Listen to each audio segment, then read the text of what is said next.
P T I نے corruption کے خلاف آواز بلند کی، اس کے بعد پی ٹی آئی میں آپس میں کرپشن کے حوالے سے الزامات لگنے لگے. میرا سوال یہ ہے کہ شکیل آفریدی صاحب کرپشن کی بات کرتے ہیں، وہ سوالات اٹھاتے ہیں اور پھر ان پر کرپشن کے الزامات لگ جاتے ہیں. وہ ٹٹ فور ٹیٹ والی سچویشن نہیں لگ رہی؟ علی محمد خان صاحب، آپ انسائیڈر ہونے کی حیثیت میں آپ کو کیا لگتا ہے کون سی سائیڈ جو ہے کرپشن میں انوالو ہے، یا دونوں سائیڈیں کرپشن میں انوالو تھی کہیں نہ کہیں؟ آخری معلومات تک میرے خیال میں ایم این اے ہوں تحریک انصاف کا، میں چیف جسٹس نہیں ہوں کہ میں سائیڈ اور میں اس لیے انسائیڈ انفارمیشن کی بات کر رہی ہوں. اے آر وائی پہ بیٹھ کے میں سائیڈیں لوں. لیکن میں آپ کو یہ کہہ سکتا ہوں جو میں نے آپ کو موٹے موٹے الفاظ میں کہہ دیا کہ وہ پارٹی کو نقصان نہیں پہنچائیں گے. باقی ان کے ایشوز ہیں، اس سے میں انکار نہیں کر رہا، لیکن اس پہ سینئر قیادت کام کر رہی ہے، وہ حل ہو جائیں گے انشاءاللہ. اور علی امین گنڈا پور صاحب کے اوپر جو، یا ان کی کابینہ کے اندر اور ان کے انڈر جو بیوروکریسی ہے اس کے اوپر جو الزامات کرپشن کے لگائے تھے، وہ سراسر غلط ہے آپ کی نظر میں؟ دیکھیں، میں نے وہ ثبوت نہیں دیکھے، لیکن اگر کرپشن کے ایشوز ہیں اس پہ زیرو کمپرومائز ہے. میں خود اڈیالہ جیل میں جب بھی عمران خان صاحب سے ملتا ہوں، کچھ عرصے پہلے چند ملاقاتوں میں کنٹینیوسلی میں نے یہ بات کی ہے کہ ہم 10 سال سے خیبر پختونخوا میں حکومت میں ہیں، اور اب وقت آ گیا ہے کہ کرپشن پہ مزید سکروز ہمارے وہاں پہ ٹائٹ ہوں، چاہے وہ کوئی بیوروکریٹ ہو، چاہے وہ کوئی پی ٹی آئی کا کوئی پارلیمنٹیرین ہو، کوئی بھی ہو. میرے خیال میں عمران خان صاحب کے پاس اس کے لیے زیرو کمپرومائز ہے. اور یہ میں تو میڈیا پہ کہہ چکا ہوں بار بار، لیکن چلیں آج آپ کے پروگرام میں پھر کہہ دیتا ہوں کہ جب میں نے یہ بات کی تو عمران خان صاحب نے وہاں ہمارے صوبائی مشیر ہیں، وزیر تو نہیں ہیں، مشیر ہیں فار انفارمیشن، جناب بیرسٹر سیف صاحب، ان کو خان صاحب نے بلایا.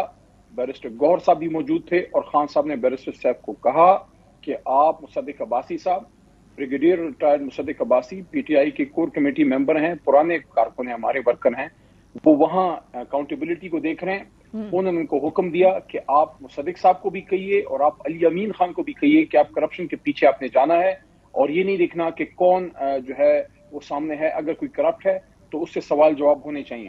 اب کچھ چیزیں ایسی ہیں جو ظاہر عدالت میں وہ سامنے آتی ہیں، تو میں صرف براڈ اسپیکٹرم میں آپ کو یہ کہنا چاہتا ہوں کہ عمران خان صاحب کی حد تک، ہماری حد تک جو لیڈرشپ ہے تحریک انصاف کی، کرپشن پہ زیرو کمپرومائز ہے. جو بھی انوالو ہوگا ultimately that person has to pay the price, چاہے وہ یہ ہو، وہ ہو، اس طرف ہو یا اس طرف. ٹھیک ہو گیا. اچھا علی محمد خان صاحب، اب ایک طرف تو بات ہونے سٹارٹ ہوئی تھی مذاکرات کی حکومت سے، سیاسی جماعتوں سے، اچکزئی صاحب کے تھرو، لیکن رؤف حسن صاحب کی جو آج سٹیٹمنٹ آئی ہے وہ پھر اس طرف اشارہ کر رہے ہیں کہ اسٹیبلشمنٹ سے بات چیت کرنی ہے. اسٹیبلشمنٹ سے بات چیت کرنی ہے، سیاسی جماعتوں سے بات چیت کرنی ہے، کسی بھی سے بھی بات چیت نہیں کرنی، یا دونوں سے بات چیت کرنی ہے، پی ٹی آئی کا آفیشل لائن کیا ہے؟ لیکن میں تو آپ کو عمران خان صاحب کی بات کر سکتا ہوں. باقی جتنی ہماری، آپ کو اگر میری آواز آ رہی ہے جی، میں عرض کر سکتا ہوں، عرض کرنا چاہتا ہوں کہ جتنی ہماری لیڈرشپ اس وقت باہر ہے، آفس بیررز ہیں، مشکل حالات میں کام کیا ہے. میں نہیں سمجھتا کہ بیرسٹر گوہر یا عمر ایوب صاحب کو کوئی آسان کام تھا خان صاحب کی غیر موجودگی میں، لیکن الٹیمیٹ ڈیسیجن میکر بہرحال عمران خان صاحب ہی ہیں. اور میں نے خان صاحب سے بارہا یہ سنا، میں نے خود بھی پوچھا اور متعدد بار یہ انہوں نے بات کی ہے کہ وہ مذاکرات کے لیے تیار ہیں، لیکن وہ میننگ فل ہوں. یہ بات انہوں نے کی تھی، میننگ فل مذاکرات ہوں. اور دو نکات خان صاحب نے بار بار اس کا کہا: اسیران کی رہائی اور مینڈیٹ کی واپسی.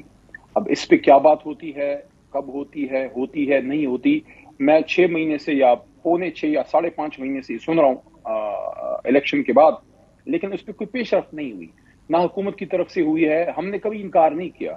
جہاں تک آج رؤف بھائی کی بات آپ نے کی ہے، محترم رؤف حسن صاحب کی، تو ان کی بات کسی حد تک، بلکہ بہت بڑی حد تک درست ہے کہ ہم انگیجمنٹ کی انہوں نے بات کی ہے. انہوں نے باقاعدہ لفظ مذاکرات یوز نہیں کیا. انگیجمنٹ تو ہونی چاہیے اسٹیبلشمنٹ سے ہر چیز میں جو ان کا رول ہے. کیا اس سے کوئی انکار ہے کہ یہ جو ہوا ہے الیکشن، جو ابھی یہ ہوا ہے، اس وقت تو یہ موجودہ حکومت اقتدار میں نہیں تھی، تو وہ جو لوگ کر رہے تھے، جو کیئر ٹیکر سیٹ اپ تھی، وہ کس کے کہنے پہ کرے؟ کیا نواز شریف صاحب کے کہنے پہ ہو رہا تھا سارا؟ زرداری صاحب کے کہنے پہ ہو رہا تھا سارا؟ تو اسٹیبلشمنٹ کہہ سکتا کہ ویسے ان کو رگیدا جا رہا ہے. تو جو عمران خان صاحب نے جیل کے اندر سے یہ بات کی کہ اسٹیبلشمنٹ صحیح معنوں میں نیوٹرل ہو جائے، سیاست اور امور سے دور ہو، تو اس پہ تو انگیجمنٹ ہونی چاہیے. باضابطہ مذاکرات جو ہیں وہ سیاسی فورسز کے بیچ میں ہوتے ہیں، ہونے چاہیے. آئین میں